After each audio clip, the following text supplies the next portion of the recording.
Hey guys, thank you for joining me again for another episode of Missing the Missing.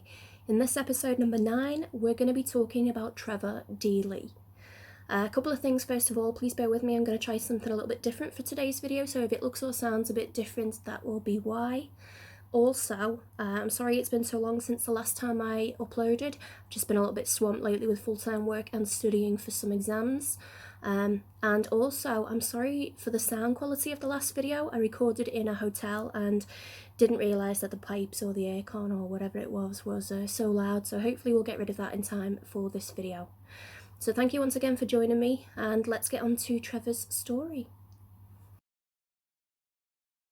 Trevor Deely was born on the 15th of August 1978 to parents Michael and Anne Deely. He has 3 older siblings, Mark, Michelle and Pamela. Trevor grew up and went to school in Naas, County Kildare in Ireland, before going on to study business at the Waterford Institute of Technology. He wasn't sure at the time what he wanted to do with his future, and ended up dropping out in his second year and working part-time in a supermarket. He liked maths, was a smoker, and was described as easygoing, with his brother Mark explaining, quote, "Trevor isn't a mess, sir, like, there's no trouble, no anything. He had a normal life," end quote. Michelle, his sister, described Trevor as a quiet teenager who wasn't too sporty or overly academic. Through her, Trevor found a computer course in Dublin. It was like turning a key in a lock, she said. He finally found what he really enjoyed, and he seemed to be really good at it as well. His father Michael also remembered. He took to it like a duck to water. After finishing the course, he had 3 job offers. He asked his father for advice about which one he should take. "I said, take the bank. Banks are safer than any of the others." So in May 1999, he began working at the IT department at Bank of Ireland Asset Management on Leeson Street. Michelle said he was 20, 21 and kind of came into himself. He was becoming a mini Mark, you know. He had found a job that he loved. He had a great bunch of friends. He was living in town. He was having a great time. At the time, Trevor lived in an apartment in the Renoir complex on Serpentine Avenue in Ballsbridge, which he shared with 2 girls. One of them was a friend of his sister Michelle's. Dara Tracy, Trevor's manager, said he was almost the perfect employee. He was a very happy guy. He had this big, happy face on him. He was one of these nice guys to be around. He was very positive. He never bitched about other people or gave out about them. He had a very good work ethic. He was very trustworthy. I'm not just saying this because of the situation, but Trevor was a good guy. His older brother by 7 years, Mark, remembered Trevor's transition from little brother to friend, describing an all-Ireland football final that they both attended together, where he realised that Trevor was no longer his little brother by then, but more of a peer. Quote, "It was a time when I was really getting to know him. His working life was just starting. He was just starting to have his own money. We might as well have been the same age then." This would be the last time Mark would see his little brother. Trevor's close friends have fond memories of him, with best friend Glenn Cullen saying, "I never had an argument with him, in any shape or form. Not about girls, not about anything. We did practically everything together." And close friend Conleth Loonan said, "Trevor was a jovial character. He was always in good form. He had a good head on his shoulders as well. He was doing very well at work, so he had a serious side to him. He took work seriously." There was just one thing out of the ordinary in the lead up to Trevor's disappearance, and that was an unexpected trip or visit to a lady friend in Alaska.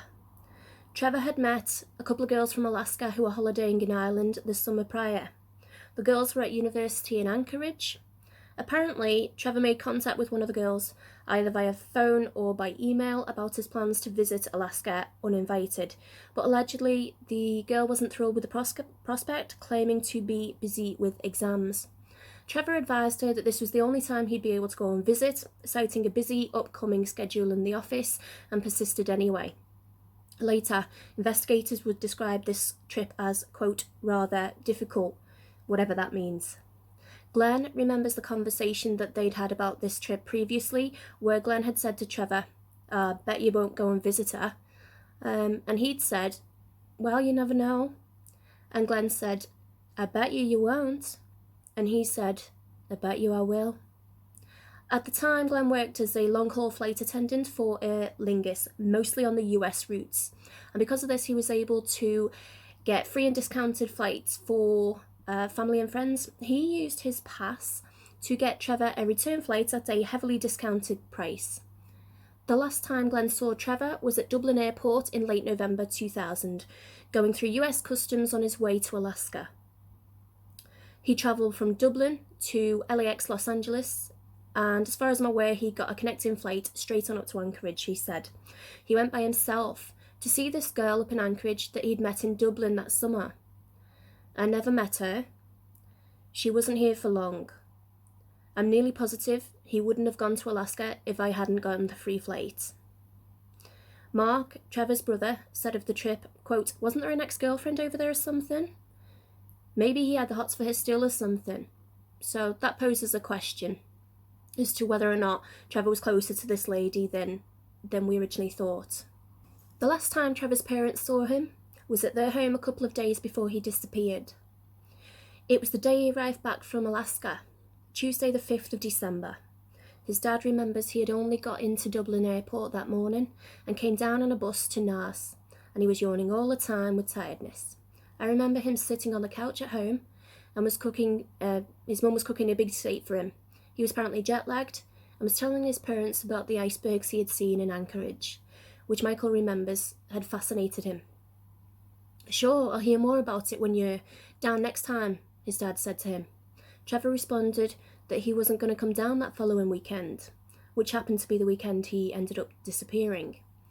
Michael left for work, and Trevor left a few hours later for Dublin, his home, as he was due back in work the following day. According to Trevor's friends Glenn and Conleth, they were due to meet up that weekend at Thomas Fletcher's, which was their local. We were all ale drinkers, he said, which was quite unusual for that age group, with Glenn adding that while they enjoyed themselves on nights out, it was never falling around the place. The three amigos were due to meet at their local that Saturday night, the 9th of December 2000, where Trevor was going to tell his friends all about his trip to Anchorage. But sadly, Trevor would disappear before he could meet with his friends. Trevor was 22 years old at the time he disappeared and is described as 6 to 6 foot 1 inches tall, of slim build, with short red, brown or red blonde hair depending on what source you read, green eyes and a fair complexion. He was last seen wearing a yellow or mustard and brown check shirt, beige/grey corduroy trousers, dark deck shoes with white stripes, and a green padded jacket. He was carrying a large, dark blue umbrella with white ACC Bank lettering. Trevor also had a distinctive gait, walking with his arms straight down at his sides. Trevor attended work as usual on the week of his disappearance, with the work Christmas party being scheduled for Thursday the 7th of December 2000. There were 10 people who worked in the office, including Trevor, some of which began the night with drinks in copper-faced jacks before all meeting up at the Hilton Hotel on Charlemont Place for a, quote, sit-down meal and a band, Dara Tracy says. At one point, whilst in the Hilton, Trevor called his friend Glenn, who couldn't hear him due to the background noise, sometime between 11 p.m. and past. I said, Trev, I'll call you back.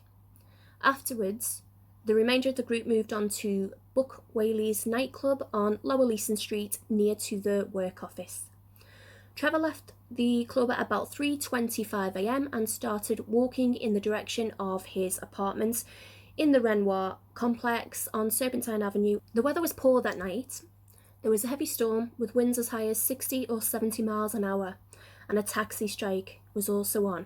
However, his boss didn't think that this would have fazed Trevor, as he usually walked to and from work, meaning he would have been very, very familiar with this route. About 10 minutes after leaving the club, he arrived at his office, and security let him into the building, recognising him as an employee. There is CCTV showing his arrival at the office, him entering the building, and his leaving a short while later. We'll talk more about this later on. Whilst in the office, Trevor spoke with a colleague, Carl Pender, a computer operator who also worked in the IT team at the Bank of Ireland Asset Management Group. He was working the night shift that night. Carl was the only member of the team in the department that day, and remembered Trevor arriving, quote, drowned wet, not long after 3:25. He said, "I was surprised to see anyone." The last thing you expect is to see anyone calling into the office after a Christmas party. When he came in, he asked me, did I have time for a cup of tea? I said, yeah, sure. I just had something I needed to do at that immediate time. And he said, grand, I just need to log in for a minute. Trevor logged onto his computer. I'm not sure if he was doing something to do with work or sending an email, the colleague says. I never asked him. It's widely suspected he was checking his emails at this time, though his family do not place any importance on this aspect. His sister Michelle said, I don't know if he sent an email or not. I can't recall what the guards said. It wasn't anything significant, put it that way. It wasn't like he sent an email about some plans. It was nothing significant at all. His brother Mark also said, it's not important to me if he was sending emails or not. All it proves to me is that he's not completely out of it after that night out. I was told his computer was checked, that there was nothing on there that was found of any significance. After about 10 minutes, Trevor and Carl went to the canteen in the office, where, depending on what source you read, Trevor had either a tea or a coffee, and Carl had a tea. Carl remembered that Trevor was in great form, though had taken a few drinks all right. But I wouldn't consider him as drunk, Carl said. I'd probably have said I'd have seen him worse on other nights. Carl then went back to work, and Trevor borrowed one of the corporate golf umbrellas as it was lashing down. He said goodbye, and he left the office at 4:03. He'd been there for less than half an hour and continued on in the direction of his apartment. Sometime between 5:02 and 4:05 in the morning, likely closer to 5:00, given the assumption that the call was made after leaving the office, he called Glenn back, but Glenn missed the call and he left a voicemail. When Glenn picked up the message later that day, he deleted it, not knowing how important it would later become, and recalled that it had said words to the effect of, Hi Glenn, I've missed you there. Just on my way home. All going good. I'll talk to you tomorrow. There's been some question as to why Trevor called Glenn so late, and this has prompted rumours that Trevor wanted to tell Glenn something important, but Glenn disagrees. Glenn had also been out that night, so it was possible that Trevor assumed he was either still out or at least awake. Glenn said, I didn't think it one bit strange, because we were so close. He was my best friend. It wasn't going to alert me to anything suspicious. Definitely not.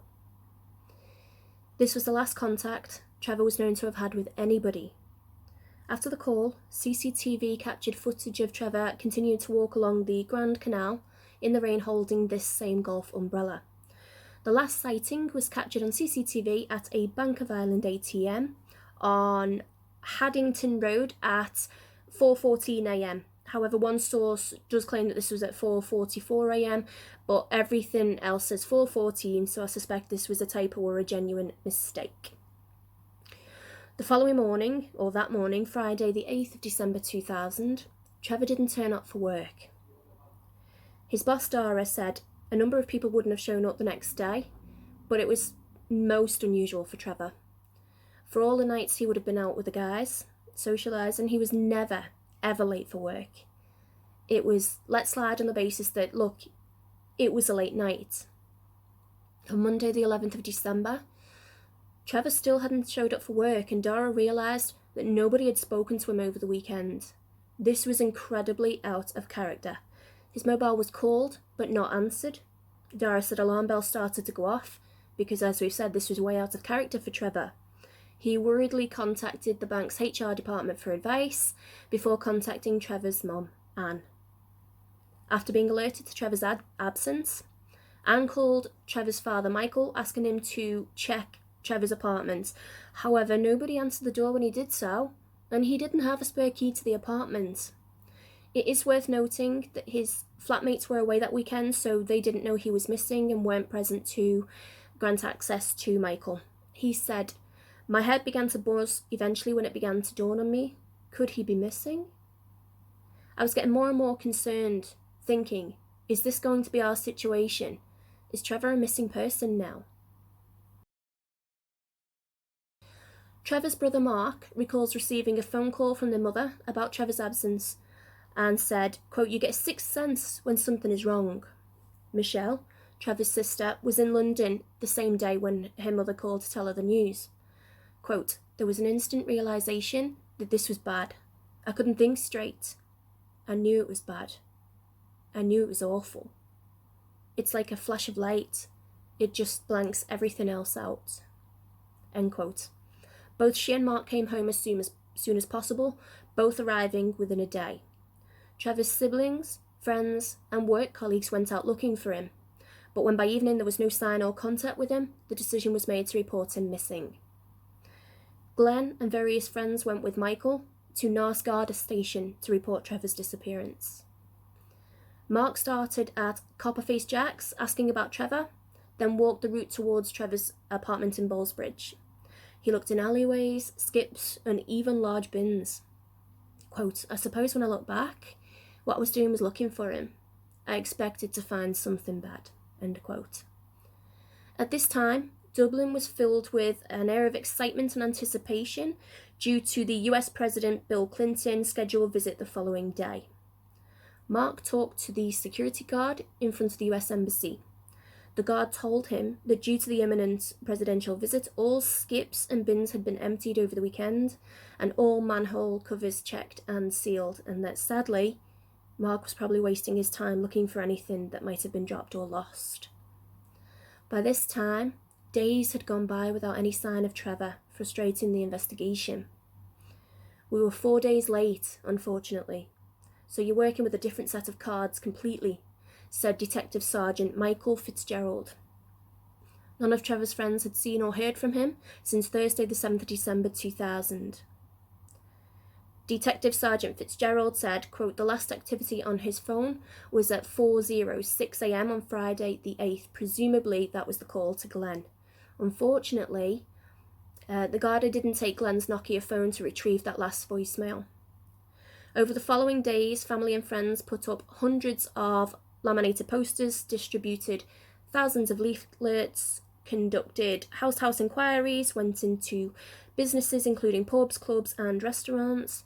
They stood on street corners to raise awareness and elicit tips. They spoke to homeless people.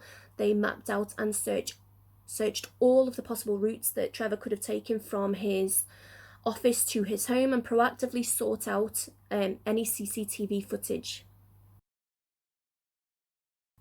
On Tuesday the 12th of December 2000, the Garda's sub-aqua team searched the River Dodder and the Grand Canal between Leeson Street Bridge and Bagot Street Bridge. Initially, the family believed that Trevor would be found in the canal as a result of a tragic accident or potentially something more serious. "The canal became, to my mind, the most obvious place for something to have happened," said Mark. Michelle added, "I was fully expecting them at that time to find Trevor. And every time they pulled something up, I was just waiting."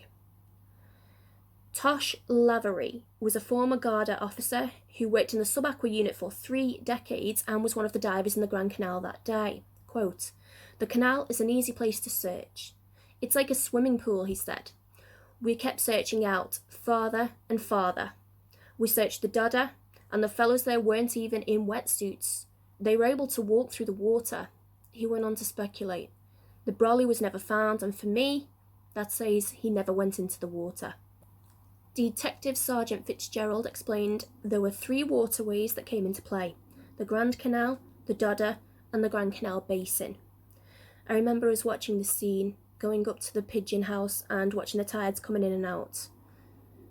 They can look at the Grand Canal Basin, but they can never drain it because the buildings around it would fall in.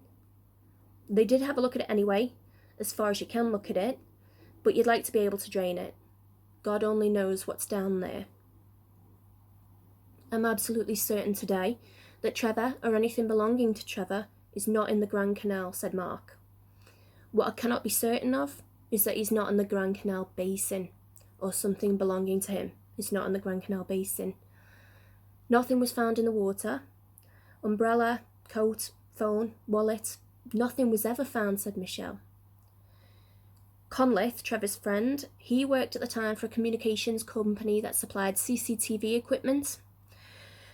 Being in the business, he said, quote, I would have known back then all the CCTV footage was recorded on VHS video, meaning the old analog tapes for those too young to remember.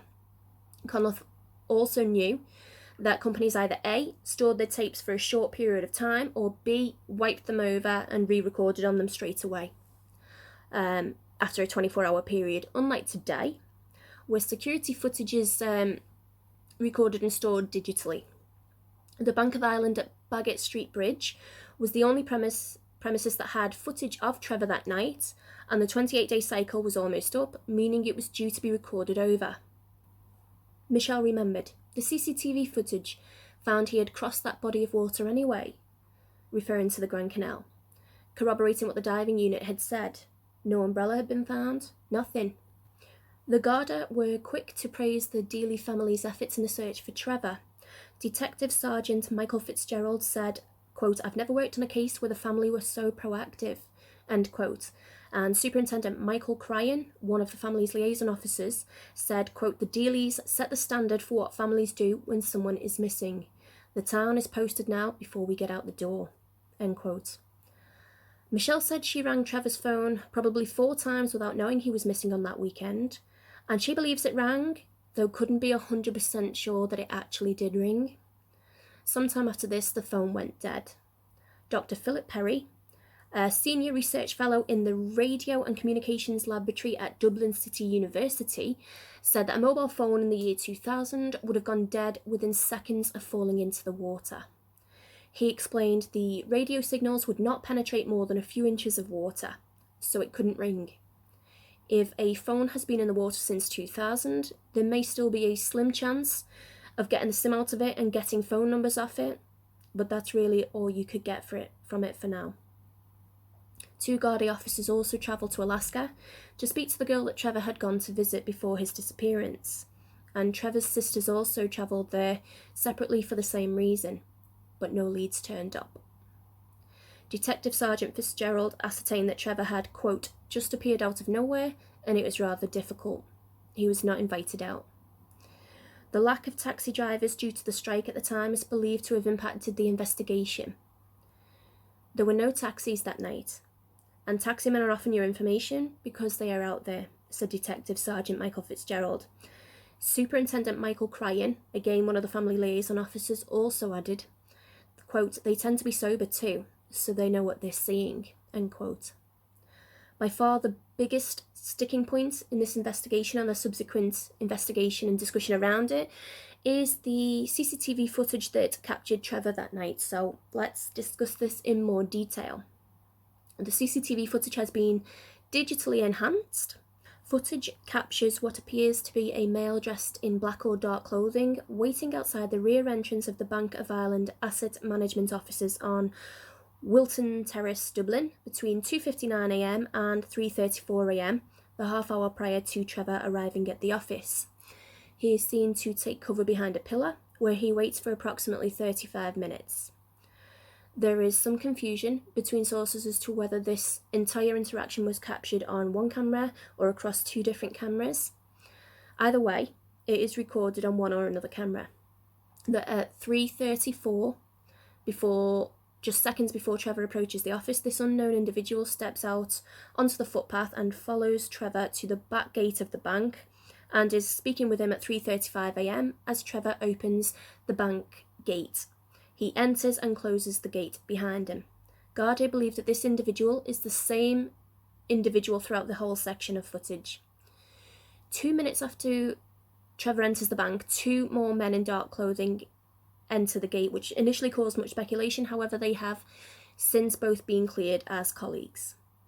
But the solitary man in black remains an unidentified person of interest in the investigation. By the time Trevor leaves the office, this individual is no longer seen at the gate. Trevor is captured leaving the premises 37 minutes later on CCTV footage. He is seen with an umbrella, buttoning up his coat and walking in the direction of Baggot Street Bridge. The next footage which captures Trevor is from the Bank of Ireland ATM on Haddington Road at 4:14 a.m. The footage showed Trevor walking past what was then the AIB Bank on the corner of Baggot Street Bridge and Haddington Road in the direction of his apartment, which would take him over Baggot Street Bridge over the Grand Canal. Approximately 30 seconds after Trevor passes the camera, another man dressed in dark clothing with an umbrella is seen walking after him. Initially, investigators believed the man standing outside his office and talking with him and this man passing the ATM were probably two different people, but the Garda later announced that they believe they are the same individual and a person of interest in the case. Either way, neither have been identified to this day, despite numerous appeals, so it can't be ruled out whether or not it is the same person, and it's unclear as to whether or not the individual or individuals seen on the footage are related to Trevor's disappearance. The file on the investigation into Trevor's disappearance is held at Pierce Street Garda Station and has records of 300 jobs assigned to the case and more than 140 statements. In 2007, Trevor's father Michael put up fresh posters on the 7th anniversary of his son's disappearance. In 2010, on the 10th anniversary of Trevor's disappearance, age-progressed images or an age-progressed image was released showing what Trevor might look like today. A special documentary hosted by Donald McIntyre on TV3 in 2015 premiered at the same time as the Irish Times ran a series on Trevor's disappearance. The review team at Pierce Street Garda Station investigated Trevor's disappearance between September and December 2016 under the command of Detective Superintendent Peter O'Boyle and Detective Inspector Paul Costello. Detective Superintendent Peter O'Boyle said a complete review of the case has taken place and follow-up investigations are now being carried out.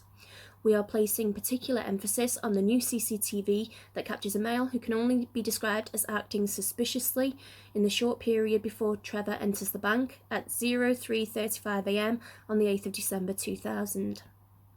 Our first appeal is for this male, if he recognises himself, to come forward, and secondly, for anybody else to come forward if they may recognise him, to notify us through Crime Stoppers on 1-800 25 0025. I renew my appeal to the public, if anyone has any information into the disappearance of Trevor Deely or details as to his whereabouts, to come forward. Friday, 7th of April 2017, Crime Stoppers renewed its appeal for information in relation to Trevor's disappearance, and up to €100,000 reward was offered for information as a one-off amount offered by an anonymous donor. This is completely separate from the reward system that Crime Stoppers normally operates. That same month, enhanced CCTV footage was released, resulting in the Garda conducting a complete cold case review and announcing that they believe the male in dark clothing is the same individual in both sets of footage. On Saturday, the 12th of August 2017, Garda began a search of a 3-acre secluded area in Chapel Island, about 8 kilometres from where Trevor had last been seen. The site is adjacent to the R112 in Chapel Island. The land, which belongs to South Dublin County Council, leads down to the banks of the River Liffey. Garda say the site was a woodland area back in 2000.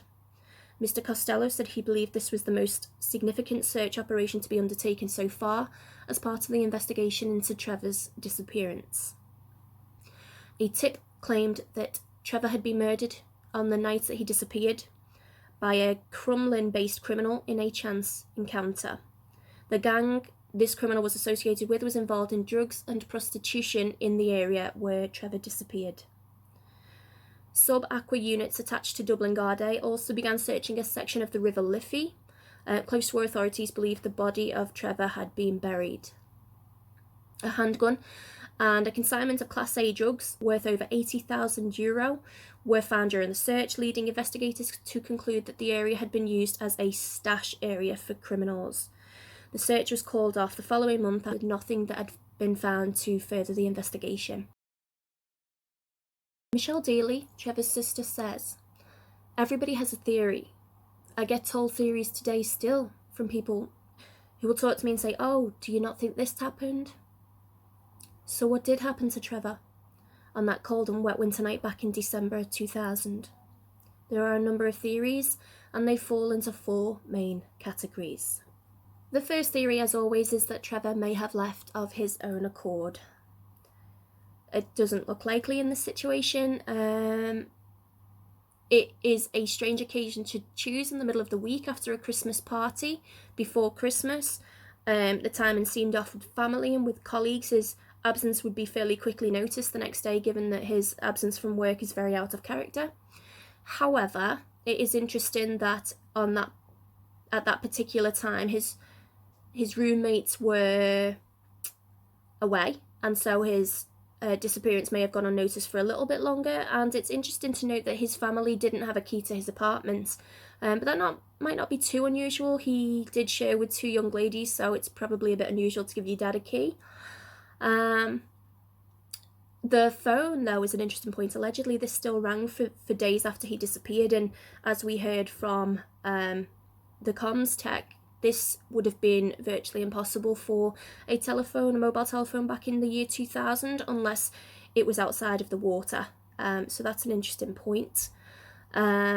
His sister Michelle remembered that the last conversation she had with him the week he disappeared was about discussing Christmas presents for the family, so that leads us to believe that he was making plans to stay with his family, at least for the Christmas period. He hadn't booked any time off work. He was not known to have been unhappy with his life. His sister Michelle and the rest of his family, they did note that he was just coming into his own. He was getting his financial independence. He was getting his life on track. He had a good prospect for his future. So there really was no reason for him to want to voluntarily leave his life behind. The second theory that is discussed is about as likely as the first one, in my opinion. People consider the possibility that Trevor may have wanted to end his life. But again, a lot of the aforementioned arguments to and from, they apply here. He was not known to be unhappy with anything. His life was on track. There were no known triggers, no known enemies. His sister Michelle said, though, quote, "People do still think water. They talk about it a lot, and more people think about it from the angle that he took his own life, which is one thing I know not to be true." So his family are dearly set against this possibility, and it doesn't seem to fit with what we know of Trevor at that time. Also, where would his body go? Choosing to take your life by drowning is a very unusual method, and with the exception of the Grand Canal Basin, the body really should have turned up by now. The next sort of umbrella theory is that Trevor sadly passed away as a result of an accident. Now, this is relatively plausible. Many young men who disappear after consuming alcohol on nights out, they do sadly turn up in bodies of water, and there were a few of them around. Although quite a few of them were searched, and nothing was found in any of them, not the umbrella, nothing. We cannot categorically say that he is not in the Grand Canal Basin. Sadly, the Grand Canal Basin could not be completely drained and therefore has not been adequately searched due to the impact on the structural integrity of the surrounding buildings. So that will always pose a question as to whether or not we could find any evidence of Trevor or any of his belongings down there.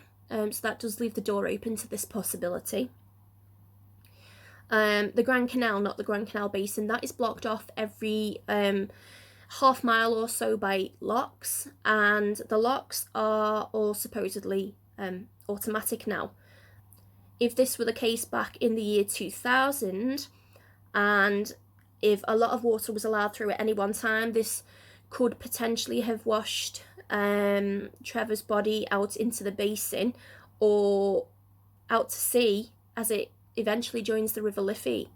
And at the time that the River Liffey was searched was many, many, many years later. So we'll never know, really. There is a possibility that the body, if he entered one of those water sources, could have been washed out to sea. The final theory, or the final umbrella theory, is that Trevor succumbed by some act of foul play. There's a couple of arguments for and against this theory. Probably the biggest one being the Gardaí tip from an alleged informant. This led to the aforementioned search. Apparently the criminal that Trevor encountered that day was not known to Trevor, but significantly known to the Garda. And in a sad turn of events, exactly 18 months prior to Trevor's disappearance, Sinead Kelly, a 21-year-old prostitute, was stabbed to death on the banks of the Grand Canal, off Bagot Street. This was in June 1998, and her murder sadly also remains unsolved. Some people link the two cases together, though there is nothing to officially suggest that they are related, but perhaps it does go to show that the area might well have been quite rough back at that time. His phone was never found, his wallet was never found. There is potential that it could have been a robbery gone wrong. There is also some suggestion, due to the male seen lurking outside the bank, that there was plans to rob him after he entered the bank.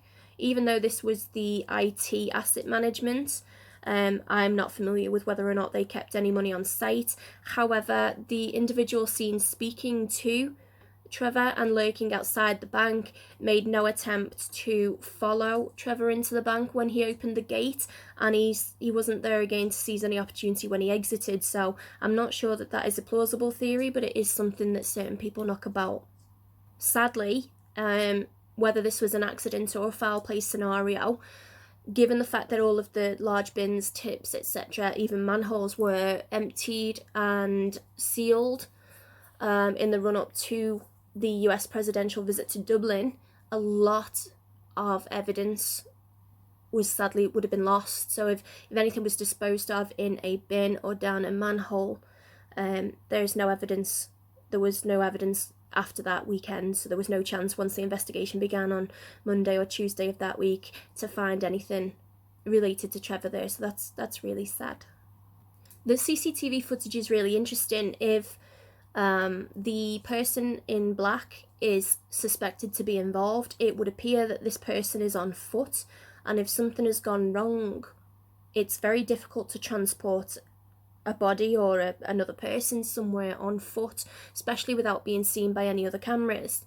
Apparently there were a couple of routes that Trevor could have taken after being seen by this cash machine camera, which were dark alleys and might not have been the safest of places, but from there he could have really gone anywhere. But it does sort of beg a question why that person was on foot and what his or her intentions were. There is potential for maybe Trevor to have accepted a ride from somebody he knew, and maybe something went wrong from there, or even there is potential for a hit and run situation, except where Trevor might have been removed from the scene if somebody panicked.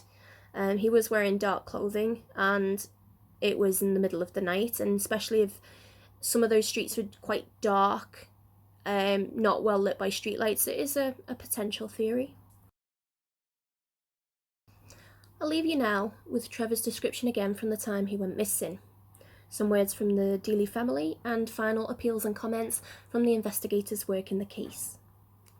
Trevor was 22 years old at the time he disappeared, and is described as 6 foot to 6 foot 1 inches tall, of slim build, with short red, brown or red blonde hair depending on sources, green eyes and a fair complexion. He was last seen wearing a yellow or mustard and brown check shirt, beige/grey corduroy flared trousers, dark deck shoes with white stripes and a green padded jacket. He was carrying a large dark blue umbrella with white ACC bank lettering. Trevor also had a distinctive gait, walking with his hands down by his sides. Detective Superintendent Peter O'Boyle says of the CCTV footage, "Our first appeal is for this male, if he recognises himself, to come forward, and secondly for anybody else to come forward who may recognise him, to notify us through Crime Stoppers and the information I leave below.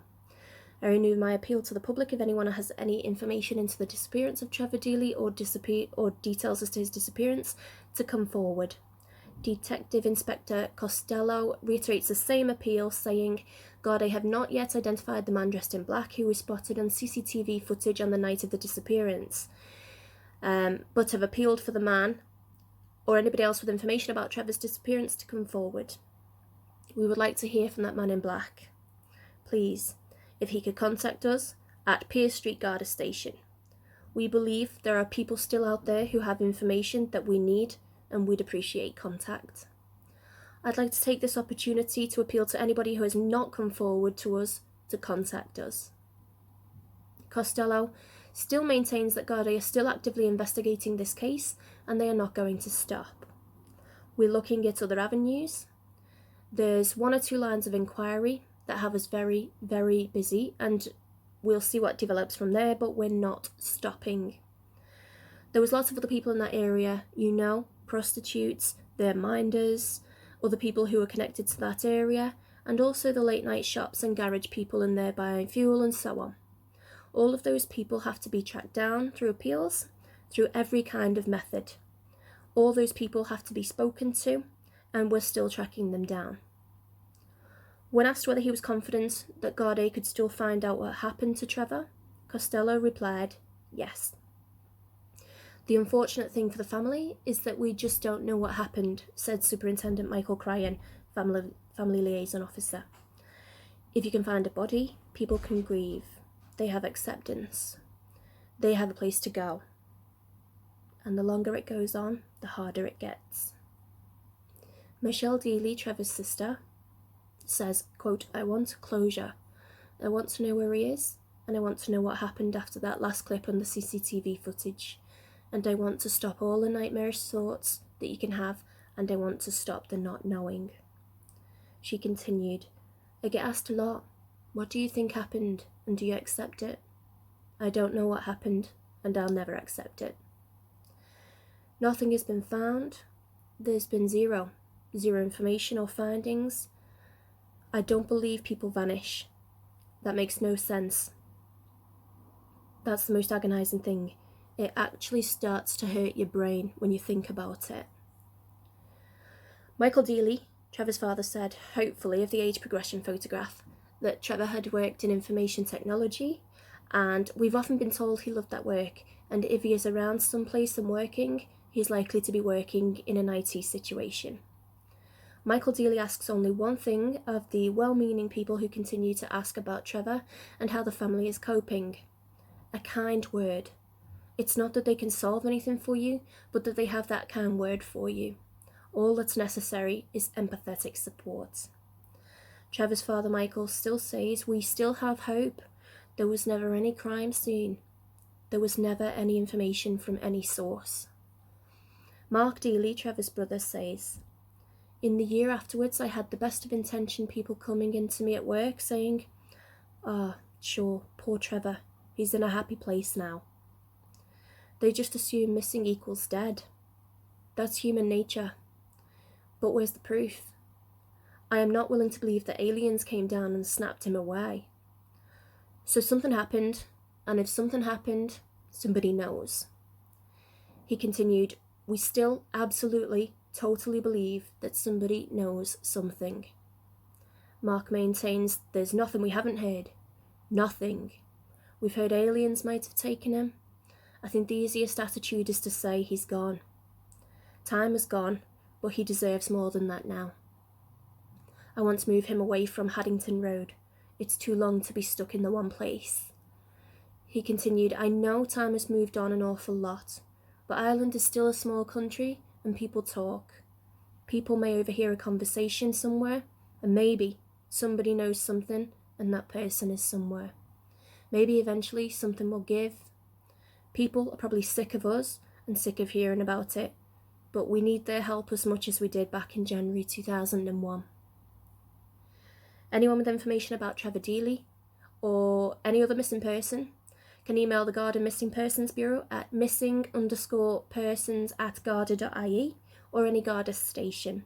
Pierce Street Garda Station are investigating, and they can be contacted on 01 666 9000 or on the Garda confidential line on 1-800 666 111. Crime Stoppers is still offering a reward for anyone with information in relation to this case, and can be contacted anonymously on 1-800-25-00-25. So thank you for joining me again for another episode of Missing the Missing. Thank you for joining me once again, for spending some time with me, and I will look forward to seeing you in the next video. Bye!